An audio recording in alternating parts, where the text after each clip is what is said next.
어떤 분이 그런 얘기를 합니다. 야, 저분은 교회 다니면서 신앙생활을 하는데 말할 때마다 또 대화할 때마다 느끼는 게 저분에게는 하나님의 섭리가 있는 분이야. 이거를 느끼는 경우가 있습니다. 예.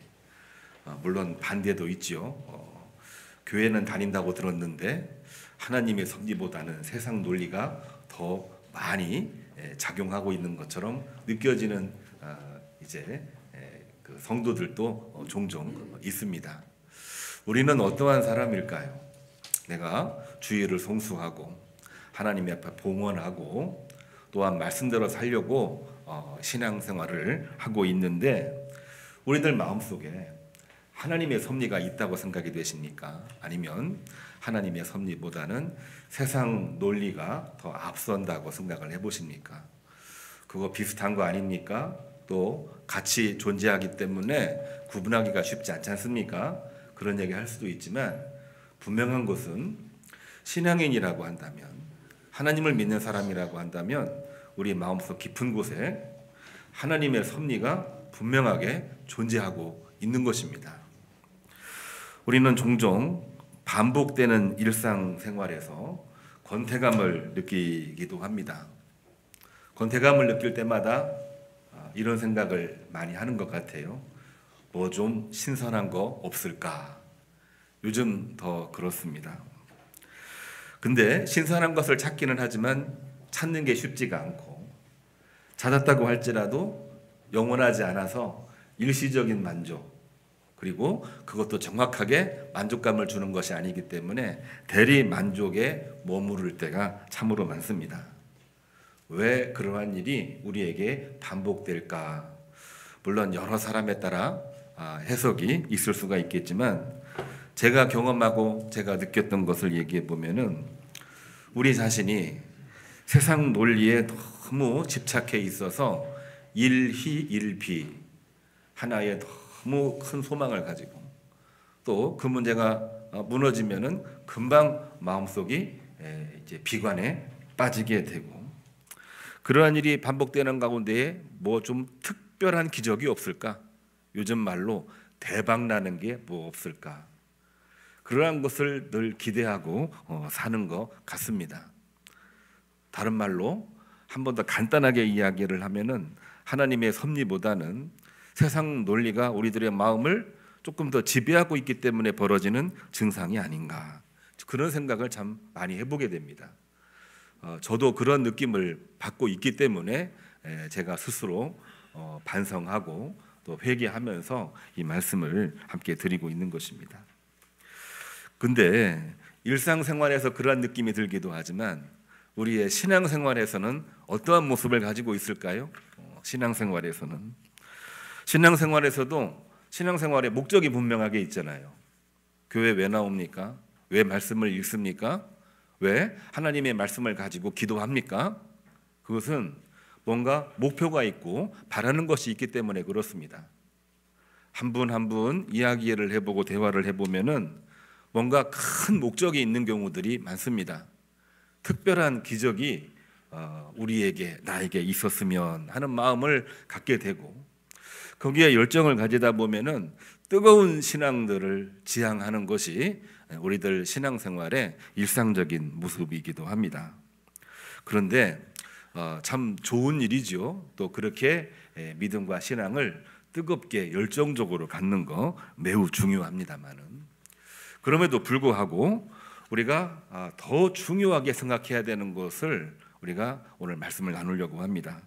그런 일상 속에서 우리는 혹시 하나님이 주시는 하나님의 말씀, 하나님께서 이렇게 하라 명령하신 말씀에 얼마나 많이 순종을 하고 있는가 라는 그 부분 앞에서 우리는 종종 뜨거운 신앙을 가지고 있긴 하지만 말씀 속에 있는 사랑과 순종을 망각할 때가 적지가 않습니다. 한번 생각을 한번 해보셔요. 내가 믿음이 지금 뜨거운 신앙 가지고 있어요. 주일날 절대 안 빠집니다. 헌금도 열심히 합니다. 그런데 그런 뜨거운 신앙을 가지고 있는데 정말 말씀, 사랑과 순종이 내 마음속에 존재해서 다른 분들이 볼 때 야, 저분은 하나님의 섭리가 있는 분이야, 이런 느낌을 이제 받게 하는 사람인지, 아니면 세상 논리로 모든 정보가 가득 차 있는 그러한 사람으로 느낌을 갖는지 우리가 한번 바라볼 필요가 있다는 얘기입니다. 그렇습니다. 오늘날 우리는 일희일비하며 특별 기적을 추구하는 일상 속에서 우리 신앙의 핵심, 사랑 그리고 순종을 놓치고 있지는 않습니까? 뭐 이런 문제 제기, 그거 중요한가요? 그렇지만 저는 설교를 준비하면서 이 주제, 이 질문이 저에게는 도전이 되었습니다. 그리고 오늘날 우리 한국교회 모든 성도들에게도 이 질문은 공통된 질문이라고 너무 큰 느낌을 받아서 오늘 본문을 통해서 우리가 함께 나눠보려고 합니다. 우리는 늘 가시적인 성과 그리고 외형적인 변화를 늘 기대하고 있습니다. 그건 어느 누구도 부인하지 못합니다. 그러나 가시적인 기적 성과가 없다고 해서 우리 마음속에 기쁨이 사라지는 것은 결코 아닙니다. 하나님의 섭리는 세상의 이 모든 것들을 초월해서 하나님의 사랑으로 진행이 되고 말씀의 순종함으로 말미암아 성취되기 때문에 그렇습니다. 그거 목사님 얘기잖아요. 설교하는 내용이니까 그렇게 말하잖아요. 이렇게 이야기할 수도 있겠습니다만, 오늘 우리 석금자 권사님이 봉독하신 성경 말씀을 살펴보면은 예수님도 똑같은 말씀을 하고 계셔요. 요한복음 13장 31절로 38절을 읽으셨는데, 여기 내용 한 두 번, 세 번 읽어보면은 말씀이 이제 들어와요. 제가 요약을 해보면 이렇습니다. 정치적인 유다 왕국을 건설하는 게 유대인들의 목표였습니다. 신구약 중간사 400년 동안 나라를 잃고 여기저기 흩어져 있고, 예루살렘 성전에서는 많은 사람들이 이 성전의 권위를 얻으려고, 그리고 그것을 통해서 유다 왕국을 회복하려고 하는 그러한 기대감들이 너무나도 많았기 때문에 6월절이 되면 많은 사람들이 성전에 모여들었거든요. 예수님과 제자들도 예루살렘 성전으로 6월절을 지키기 위해서 이제 가는 그러한 내용입니다. 그리고 이 내용은 사순절 다섯째 주일, 그리고 종려주일, 부활주일을 우리가 지나면서 반드시 읽어야 되는 하나님의 말씀이죠. 자, 이러한 때 그들은 큰 꿈을 가지고 있었습니다. 야, 우리에게 하나님이 주시는 비전이 이루어지는 날이야. 예수님이 가시잖아. 예수님이 그곳에 가시면 유다가 독립될 것이고 유다 왕국이 회복될 것이고 예수님은 왕이 될 것이고 우리들은 그분 밑에서 오른쪽 왼쪽 자리를 얻게 될 것이다 라는 그러한 커다란 꿈이 제자들에게도 분명하게 있었습니다. 성경에 보면은 그러한 내용을 아주 리얼하게 표현을 하고 있는데요, 바로 그때입니다. 예수님께서 십자가 고난을 예감하시면서 마치 유언을 하시는 것처럼 말씀을 하시는데, 그 말씀의 내용이 뭐냐면요, 큰 기적, 큰 대박이 아니고요, 지극히 일상적이고 평범한 말씀을 예수님께서 하고 계시는 말씀이 오늘 읽은 말씀입니다. 자, 우리가 다시 한번 이야기합니다. 우리의 신앙과 예수님 당시의 상황이 비슷해요. 우리들은 일상을 살아가고 있지만 큰 기적과 대박을 기대하면서 주님을 따르는 것처럼 제자들도 그렇게 주님을 따라갔는데요, 예수님께서 하시는 말씀은 무엇입니까? 십자가 고난과 죽음 앞에서 정말로 중요한 그 순간, 그 자리에서 예수님이 하신 말씀은 이런 말씀입니다. 서로 사랑하라. 내가 너희를 사랑한 것 같이 너희도 서로 사랑하라. 너희가 서로 사랑하면 이로써 모든 사람이 너희가 내 제자인 줄 알게 될 것이다. 진실로 너희가 나의 제자라고 한다면은 그것을 꼭 기억하라. 내가 평소에 너희들에게 말했던 것처럼 서로 사랑하는 것이 이 지상의 최고의 과제니라. 이렇게 말씀을 하시는 게 예수님 말씀이셨어요. 우리가 이 말씀만 들으면은 사랑에 관한 말씀이구나 이렇게 우리가 이해를 하고 당연한 거지, 당위로 받아들일 때가 참 많습니다만, 상황적으로 보게 되면은 이 순간은 6월절에 예루살렘에 가는 것이고, 예루살렘에서는 커다란 일이 일어날 거라고 하는 기대감으로 수많은 사람들이 몰려드는 가운데에 정말 큰 역사가 이루어질 것이다. 그러한 가운데 예수님이 하신 말씀은 뭐냐면요, 지극히 일상적이고 평범한 말씀, 하나님의 말씀, 우리가 그 전에 먼저 해야 되는 것이 사랑하는 것이다. 이 말씀을 하고 있는 것입니다. 오늘 우리가 읽지는 않았지만 병행구절 신명기 6장 1절 이하를 보면은 이와 똑같은 상황입니다. 어떤 상황이냐면요, 모세가 이스라엘 백성들을 데리고 광야 생활을 지나서 모압 평지에서 가나안 땅에 입성하기 직전에 하나님 말씀을 선포한 내용이에요.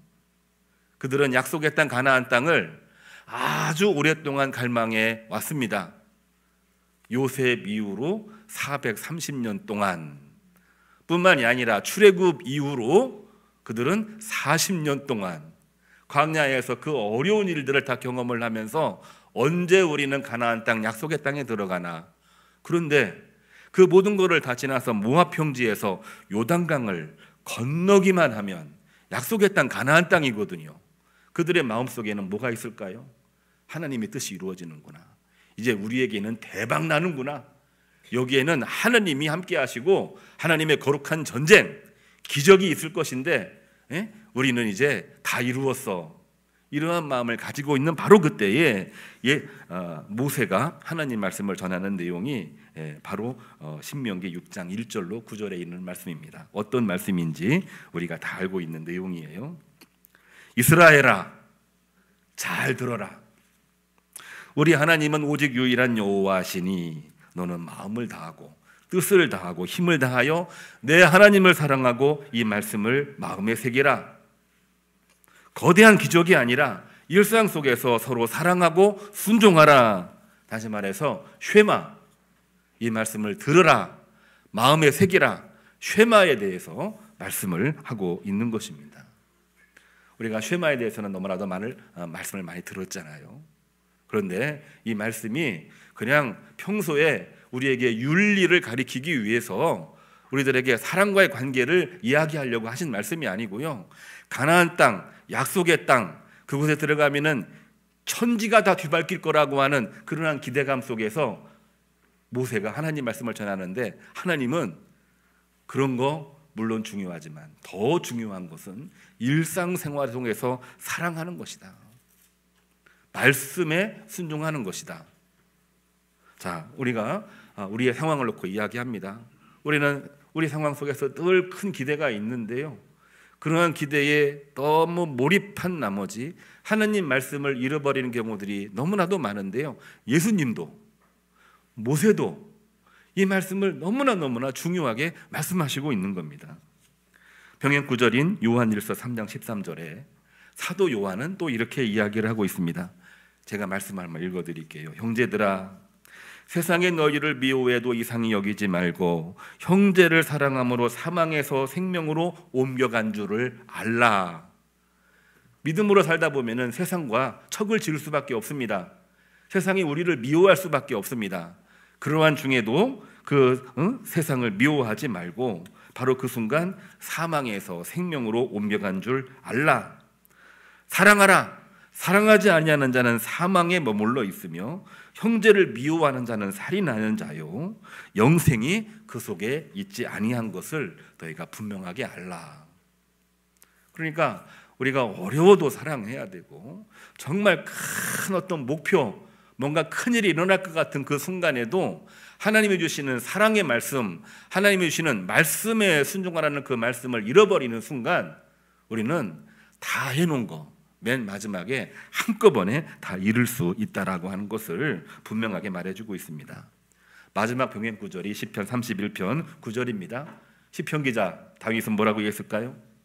고난 중에 하나님의 뜻을 놓고 의지하며 기도하면서 결국은 이스라엘의 다윗 왕조를 이루는 놀라운 꿈을 이루고 있는 것을 보게 됩니다. 다윗이 아무리 싸움을 잘하고 군사력이 있다고 해도 왕이 될 수가 있다고 생각을 하십니까? 아닙니다. 다윗이 왕이 될 수 있었던 것은 유다 지파로부터도 인정을 받아야 되지만 그것도 쉽지 않았어요. 유다 지파로부터 인정받았다고 할지라도 나머지 11개 지파로부터 지지를 받아야 됩니다. 11개 지파 중에는 사울 왕에 있는 베냐민 지파도 있어요. 사울 왕과는 적대 관계입니다. 나머지 지파는 관심이 없어요. 그런 중에 하나님 앞에 부르짖으며 기도했던 다윗, 그는 하나님을 의지하며 사랑하며 포용하며 믿음으로 나갔을 때에 하나님께서는 이스라엘의 두 번째 왕으로 강력하게 세우신 것을 우리는 분명하게 볼 수가 있는 것입니다. 성도 여러분, 오늘 말씀을 나누면서 사랑과 순종은 과연 뭘까요? 순종과 사랑, 이것을 우리가 오늘 마음속에 새겨보려고 합니다. 사랑과 순종이 우리 마음속에 있을 때 하나님의 섭리가 있는 것입니다. 이것은 입으로 하는 것이 아니라 행동으로 하는 것입니다. 뜨거운 신앙에 대해서 맨 처음 이야기를 했습니다. 뜨거운 신앙은 뭡니까? 뜨거운 신앙은요, 입으로 크게 화려하게 말하는 것이 아닙니다. 타인에게 보여주고자 하는 것도 결코 아닙니다. 나는 뜨거운 신앙 가지고 있어, 사람들 앞에 자랑하려고 이러한 신앙을 가지고 있는 게 결코 아닙니다. 그러면 뜨거운 신앙은 대체 뭡니까? 뜨거운 신앙, 우리 오늘 뜨거운 신앙 얘기를 했잖아요. 찬양할 때에도 임바울 집사님 뜨거운 신앙 얘기를 했고요. 우리 찬양할 때에도 뜨거운 신앙을 이야기를 많이 했는데 그거는 다름이 아닙니다. 모든 상황 속에서 말씀에 순종하여 서로 사랑하는 것입니다. 예수님도 하나님도 모세도 사도 요한도 똑같은 말씀을 하시고 있는 것입니다. 19세기 모든 나라가 전쟁으로 인해서 피폐화되고 경제가 파탄에 이르렀을 때에 무슨 소망으로 살까? 톨스토이라고 하는 유명한 작가는 사람들은 무엇으로 사는가 이 책을 쓰면서 결론이 뭐냐면요, 사람들이 이 어려운 중에도 살아나고 있고 살 수 있는 동기부여를 하고 있고 실제로 살아난 가장 중요한 것은 하나님의 사랑으로 살아나는 것입니다. 그 이야기를 짧은 소설 속에서 분명하고 정확하게 이야기를 하면서 믿는 크리스찬이나 믿지 않는 크리스찬에게도 감동을 주면서 계몽을 했던 놀라운 이 소설이 톨스토이의 사람은 무엇으로 사는 것이라 이야기를 했습니다. 우리가 기적과 기대를 할 때가 너무나도 많습니다. 정치적인 격동이 있고 또 경제가 여러 가지로 힘겨워지고 있는 그러한 때에 나에게는 특별한 기적, 기대가 없을까? 늘 그런 마음을 가져요. 우리 이야기하지 않습니까? 경제가 어려워지고 정치가 격동하면은 로또만 산다고요. 로또만. 그 정도로 우리 마음속에 얼마나 많은 기대가 있는지 반증해 주는 이야기입니다. 그런데 중요한 것은 그러한 기대 속에 하나님의 말씀은 점점 줄어들고 있는 거예요. 하나님의 말씀 순종하여 하나님 말씀대로 주님 말씀대로 사랑하며 일어서는 그거는 점점 줄어드는 겁니다. 문명이 고도화되고 있는데 왜 신앙은 점점 줄어듭니까? 우리들 마음속에 하나님 사랑보다는 세상 논리가 더 많이 지배하고 있기 때문에 그런 것입니다. 오늘 말씀을 선포합니다. 다른 기적 기대하지 마시기 바랍니다. 사람이 서로 사랑하지 못하고 사랑하는 사람들마저 갈라치는 세상이 오늘날의 모습이기도 합니다. 세상 논리 속에서 사람들은 모임을 갖는데 이해 득실로 모임을 만듭니다. 그리고 편을 나눕니다. 비극입니다. 말씀에 순종하며 하나 되는 일에 열심을 내도 우리가 하나 되기가 결코 쉽지가 않고 너무나도 많은 십자가가 필요한 것인데 우리는 그 말씀보다는 이해 득실로 만나고 또 그러는 가운데에 편을 나누는 것이 오늘날의 모습입니다. 하나님과 말씀으로 그 말씀 때문에 만나고 모이는 그것이 놀라운 일입니다. 그리고 그것이 진정한 기적인 것이죠. 오늘날 우리가 기적, 대박을 원하고 있는데요, 진정한 기적은 다름이 아니라 말씀으로 모이고 믿음으로 모이고 사랑으로 모여서 주님의 이름으로 다시 태어나는 그것이 진정한 기적이 되는 것입니다. 옛날에 어떤 왕이 신하들을 시험하려고 특별 명령을 내렸답니다. 왕궁 입구 앞에 커다란 바위를 놓았는데 이것을 옮기는 자에게 상을 주겠다 선언을 했답니다. 그런데 많은 신하들이 상을 주겠다고 하니까 열심으로 이 바위를 밀었겠지 않습니까? 근데 워낙 크다 보니까 이 바위가 밀리지 않는 거예요. 그래서 결국에는 꿈쩍도 하지 않는 바위 옮길 수가 없었고 포기합니다. 포기하면서 그냥 포기하면 될 텐데 한마디씩 다 합니다. 아니 이런 거를 우리한테 하라고 말해. 이게 뭐가 도움이 된다고. 그러면서 왕을 비웃기 시작을 했습니다. 그중 한 신하가 이 바위를 살피다가 바위 밑을 파더니 그 밑에 있던 작은 문을 발견합니다. 그리고 왕에게 이야기합니다. 밑을 파보았더니 그곳에 작은 문이 있었습니다. 이것을 우리에게 알려주려고 명령하신 겁니까? 왕은 말합니다. 미소를 지면서 너야말로 내 뜻을 이해한 자라. 세상 논리와 생각으로는 바위를 옮길 수가 없고 옮길 마음도 없고 또한 옮긴다고 하더라도 비웃음밖에 나오지 않는 것이 세상 논리입니다만 왕의 뜻을 따르고 왕의 마음을 읽고 그거를 가지고 고민하는 사람이 진짜 신하인 것을 보여주고 있는 내용입니다. 우리 신앙생활도 마찬가지죠. 우리가 교회를 믿고 교회 나옵니까? 목회자를 믿고 교회 나옵니까? 물론 그 이야기도 일부분은 맞습니다만 우리의 진정한 믿음은 우리 안에 계신 여호와 하나님을 나 위에 십자가에 죽으시고 사망 권세 이기시고 사흘 만에 부활하신 우리 주 예수님을 마음속에 모시고 있기 때문에 그 말씀에 순종하여 오늘 예수님 말씀대로 서로 사랑하여라. 그 말씀에 순종하여 모여서 부름받은 공동체로 모인 곳이 바로 이 교회입니다. 좌나 우나 남자나 여자나 신세대나 구세대나 입장을 따지면 합치될 수가 없는 겁니다. 그러나 예수 그리스도 안에서는 이 모든 것들이 다 주 안에서 순종하여 사랑함으로 말미암아 믿음의 공동체, 아름다운 공동체, 주님의 몸된 공동체를 이루게 만들어 주시는 것입니다. 그렇기 때문에 교회 공동체는요, 그 자체가 바로 기적의 공동체입니다.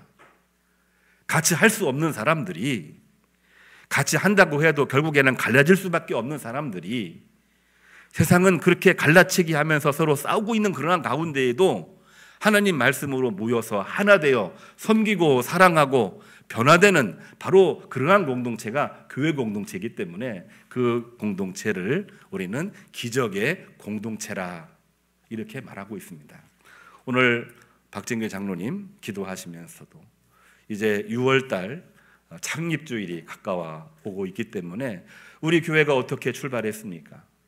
경제 정치가 아주 격동을 하고 있는 때에 교회도 여러 모양으로 갈라져서 막 불편한 마음을 가지고 있을 때에 야, 우리가 이러면 안 되지. 우리 교회는 말씀에 순종하여 서로 사랑하고 변화되어 믿음으로 부름받은 공동체, 기적의 공동체로 나가야 된다. 이게 바로 우리 교회의 시작 아니겠습니까? 그렇습니다. 그러한 공동체가 기적의 공동체요, 교회 공동체입니다. 그러한 기적은 지금도 일어나야 되고 앞으로도 일어나야 되고 계속돼야 되는 것입니다. 그것이 없다면 교회의 존재 의미가 없는 거죠. 일반 사회 단체 기구 동호회와 다를 바가 없는 것입니다. 반복적인 일상 속에서 우리는 하나님의 말씀, 사랑과 순종으로 성취되는 그러한 공동체가 되기를 바랍니다. 오늘 또 한번 넌센스를 한번 해볼 텐데요. 넌센스 기억하시면서 이 말씀도 좀 기억하시면 좋겠습니다. 어제는 좀 비가 많이 왔죠. 그래서 이제는 우리나라에 있는 모든 산에 불씨까지 다 꺼졌겠구나 이런 마음을 가졌습니다. 불을 끄다가 이제 죽음을 당한 분들도 있지만 아무튼 하나님이 비를 내리셔서 이제는 불을 다 끌 수 있게 됐던 것 같습니다. 하나님의 은혜이죠. 하나님의 사랑입니다. 자, 이거는 이제 의미가 없는 넌센스니까 그것과는 무관하게 이야기를 합니다. 불장난이라고 많은 분들이 표현을 했어요. 누가 불질렀다. 이게 진짜인지 아닌지는 확인되지 않고 있습니다만 불장난으로 돈을 버는 사람들이 있답니다. 이 사람들이 버는 소득을 내자로 줄이면 뭐라고 이야기를 합니까? 불로소득. 예, 그렇습니다. 불장난에서 얻는 소득을 불로소득이라고 그러는데, 불로소득이 가치가 있나요? 없지요. 오래가지를 못합니다. 절대로 영원할 수가 없는 것입니다. 우리가 대박, 기적을 기대하면서 신앙생활 한다고 하지만 일희일비하다가 결국에는 무너지고 넘어지다가 맨 마지막에는 실족하여 완전히 무너지는 것입니다. 일희일비하지 말고 불로소득에 관심 갖지 말고 우리는 우리들의 삶 속에 말씀에 순종하여 살아가는 가운데에 하나님의 은혜, 하나님의 주시는 역사, 하나님의 은혜가 충만한 우리 모든 교우님들 되시기를 주님의 이름으로 축복합니다. 파송 찬양, 주님 다시 오실 때까지 함께 부르겠습니다.